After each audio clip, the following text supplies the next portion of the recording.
नौजवान और रास्ते में पड़ा है, कहीं इसका एक्सीडेंट तो नहीं हुआ या किसी पापी ने खून कर दिया हो। मैं इसे देखती हूँ।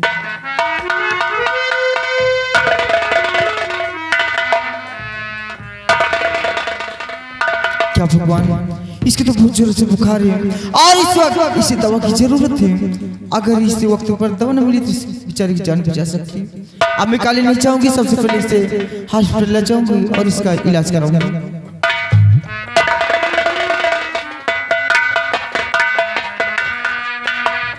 क्या भगवान, ये नौजवान तो इतना वचन है कि मैं इसे उठा भी नहीं पा रही हूँ। हे भगवान, कोई ऐसा नेकी का फरिश्ता भेज दे ताकि इस बेचारे की मदद कर सके। और इस वक्त मैं इसी कोई मदद नहीं कर सकती हूँ। मैं काले से चलती हूँ।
सिपाही जी, जैसा कि तुम जानते हो कि मैं इस दीनापुर गांव का जमींदार जसवंत सिंह जी ठाकुर साहब, ईश्वर ने मुझे सब कुछ दिया है।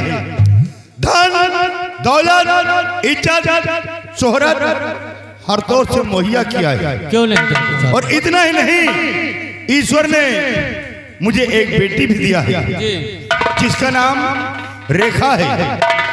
लेकिन सिपाही, मेरी बेटी रेखा वो एक प्राइमरी स्कूल की टीचर है जो बच्चों को पढ़ाने जाया करती है और ऐसे तो समय से आ जाया करती थी, लेकिन आज समय बहुत ज्यादा हो गया है, अभी तक वो लौट कर वापस नहीं आई। ठाकुर साहब, आप चिंता मत कीजिए, आपकी बेटी कॉलेज से बहुत जल्द भी आती होगी। ठीक है, मुझे आने का इंतजार करते हैं।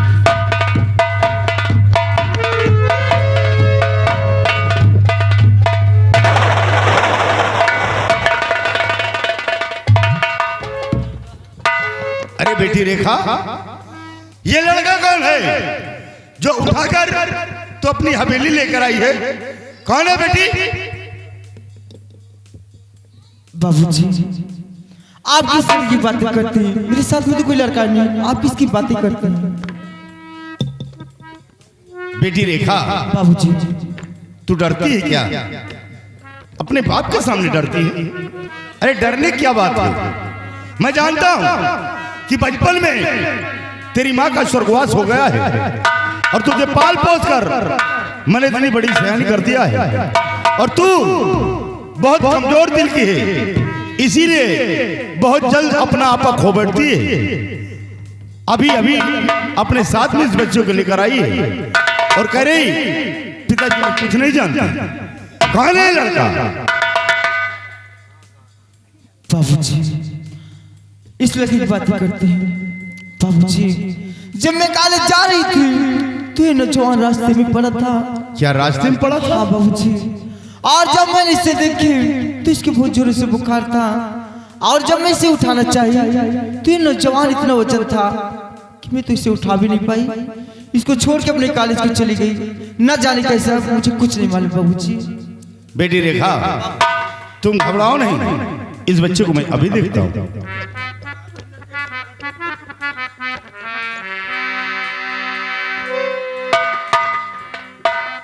अरे हाँ बेटी, इस बच्चे को तो बहुत तेज बुखार है और मुझे लगता है कि इसीलिए इसे कुछ भी होश नहीं। हाँ बाबूजी। और ये बेटी कहीं गम का मारा हुआ है।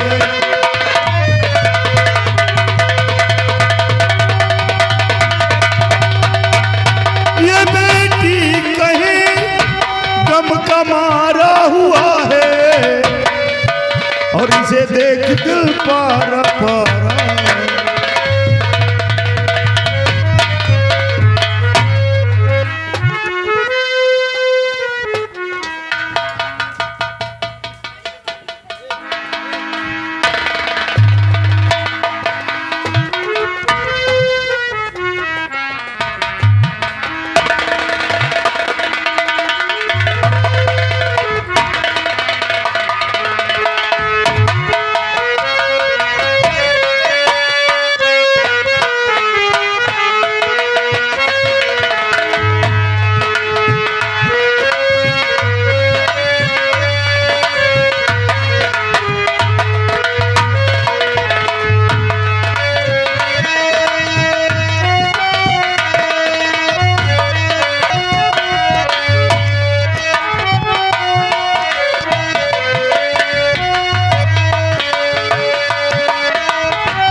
जो आज मैं इस हालत में आ गया, मैंने कभी भी अपने पिताजी की बात को नहीं माना।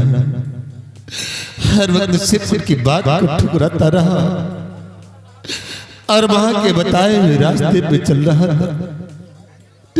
आज क्या मिला है? अपाहिज की जिंदगी जीने के लिए का समय अपने पिता को पिता समझता, भाई को भाई समझता, बहू को बहू समझता, तो क्या आज दिन देखने को मिलते। राका ने मेरे हाथ काट कर फेंक दिए, मेरी मां को दुनिया से उठा दिया, न मालूम मेरे पिताजी को छोड़ा या उन्हें भी मार दिया। कहाँ जाऊं? कौन है मेरा भी संसार में जो मेरा सहारा बना? 3 दिन हो गए, किसी ने ही टुकड़ा रोटी तक मुझे नहीं दिया। लोग देखते हैं तो मुंह से मुंह मोड़ लेते हैं। मां देख, तू तो दुनिया से चली गई, आज मेरी क्या हालत हो गई है। कहाँ है मां? मुझे भी अपने पास बुला ले, मैं ऐसी जिंदगी जीना नहीं चाहता। मुझे भी अपने पास बुला ले।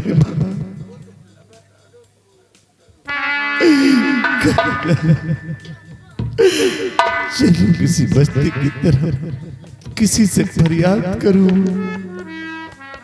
शायद किसी पे रहम आ जाए और एक टुकड़ा रोटी मुझे दे दे।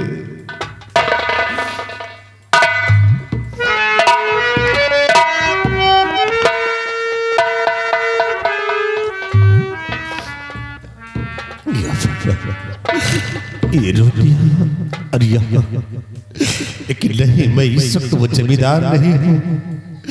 मैं तो इस वक्त एक कली का धूल हो गया हो। किसी तरह मैं इसे अपना निवाला जरूर बनाऊंगा।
अब तो मैं चलने फिरने से भी बिल्कुल असमर्थ हो गया हूँ।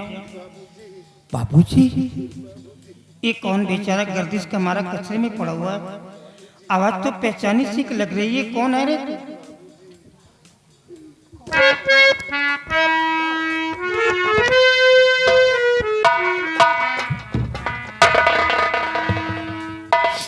ये तो मेरा बेटा है। आज मेरा बच्चा कचरे में पड़ा हुआ है और झूठी रोटियों को मुंह से उठा करके खा रहा है।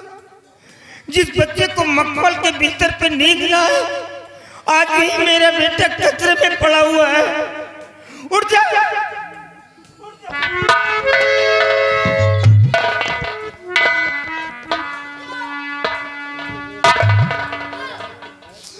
मर जाऊंगा बेटा, मैं मर जाऊंगा। अरे घर क्यों नहीं आया? यहाँ कचरे में मर रहा है तू। कितने दिनों से मैं तेरी तलाश कर रहा हूँ। अरे तेरे को घर आने के लिए करा। बाबूजी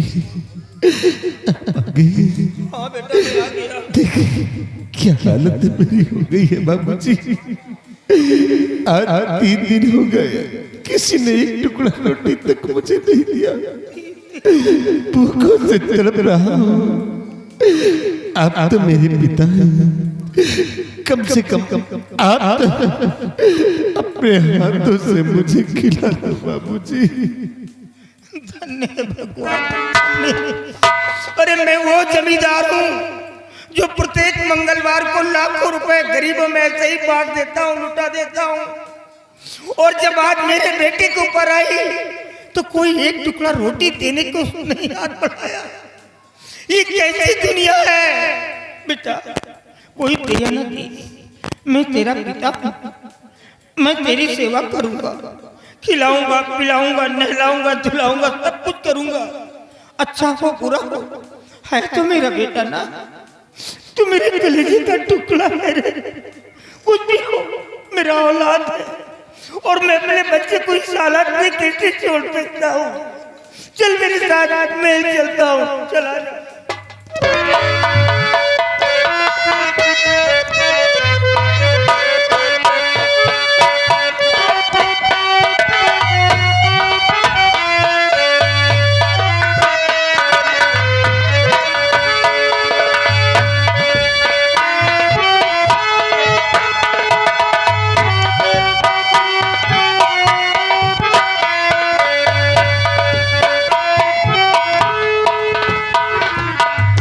सिपाही, मेरी बेटी रेखा को बुला करो। अभी बुलाता हूँ ठाकुर साहब।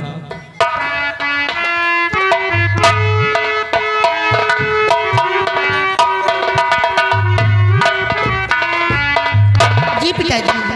बेटी रेखा जी ये बताओ कि अब लड़की की तबीयत कैसी है? पिताजी, उस लड़की की तबीयत तो ठीक है। अब आप उनसे बात कर सकते हैं। जरा उस बच्चे को बुला कर लाओ। ठीक है पिताजी।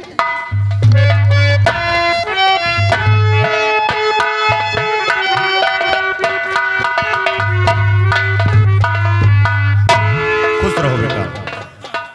बेटा ये बताओ कि अब तुम्हारी तबीयत कैसी है? कोई दिक्कत परेशानी तो नहीं? बाबूजी, मेरी तबीयत बिल्कुल ठीक है। ठीक है।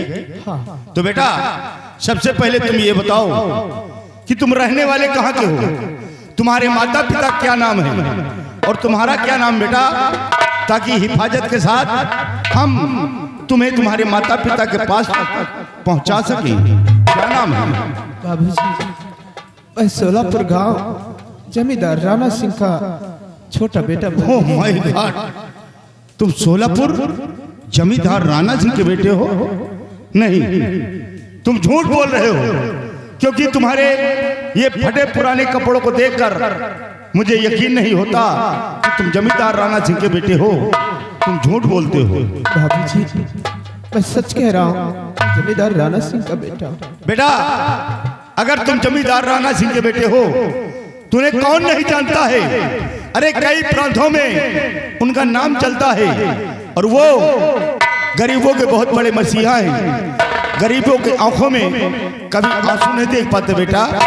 मैं उन्हें भली बात जानता और पहचानता हूँ। तुम घबराओ नहीं, हम तुम्हें तुम्हारे माता पिता से जरूर मिलाएंगे। बेटी रेखा, बेटी तुम चलकर अपने कमरे में आराम करो। और आज काफी दिन हो गया राणा साहब से मुलाकात नहीं हुई, कम से कम इसी बहाने हम इस बच्चे को राणा साहब के हवाले करके और उनसे मिलकर मैं बहुत जल्द लौटूंगा। तुम चल करके अपने कमरे में आराम करो। पिताजी, अगर आपको इतराज न हो तो मैं भी मंजीत के साथ मंजीत के घर चल सकती हूँ पिताजी। नहीं बेटी, तुम वहां नहीं जाओ। क्यों? क्योंकि तुम एक लड़की जाता और फिर एक जमींदार जसवंत सिंह की इज्जत हो बेटी। वहां पर लोग तुम्हें देखेंगे तो मुझे क्या कहेंगे, क्योंकि तुम भी सयानी हो और ये बच्चा भी सयाना है। तुम्हारे ऊपर उंगलियां उठ सकती बेटी, इसलिए तुम वहां नहीं जाओगी। तुम चल करके अपने कमरे में आराम करो। ठीक है पिताजी। हाँ जाओ बेटी।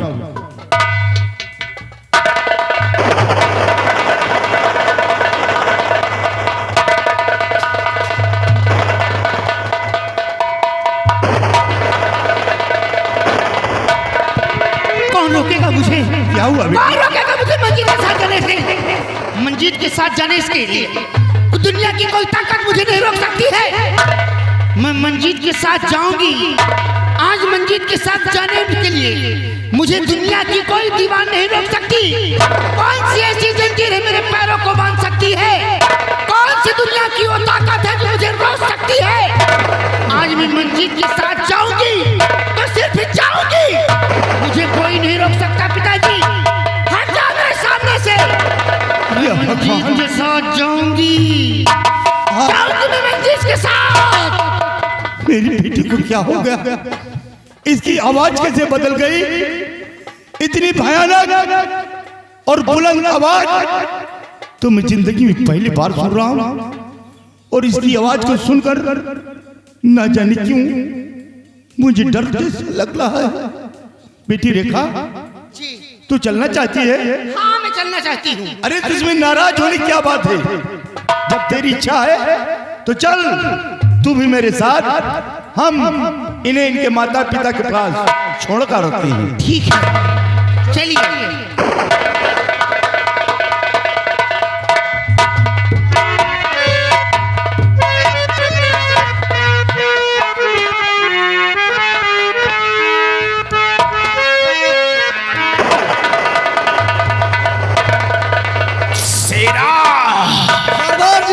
आज हम सोलापुर गांव फिर जाएंगे, क्योंकि जब तक मंजीत मारा नहीं जाता है तब तक हमारे दिल को तसल्ली नहीं होगी। और उठा हाथ बंदूक लो मेरे वीर जवान।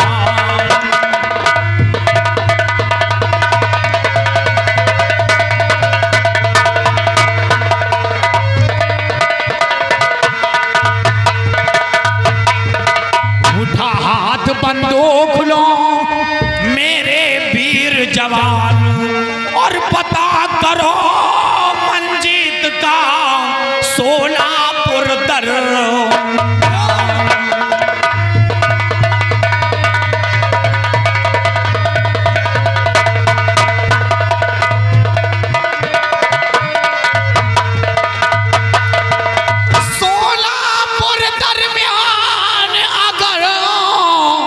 मंजीत नजर आता है तो समझो रागा डाकू से वो खौफ नहीं खाता।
न दिल को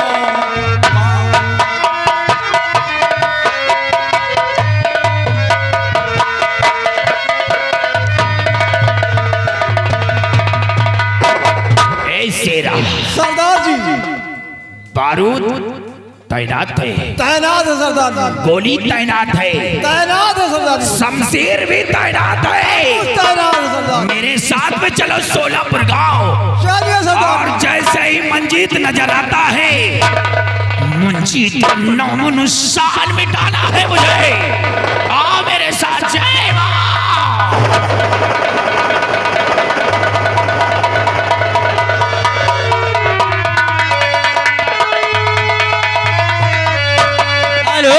और ये आगे संदीप मौर्य सहनी तिवारीपुर मानिकपुर के पास है। इनकी तरफ से सीन पे 20 रुपए का इनाम खारिज किया था।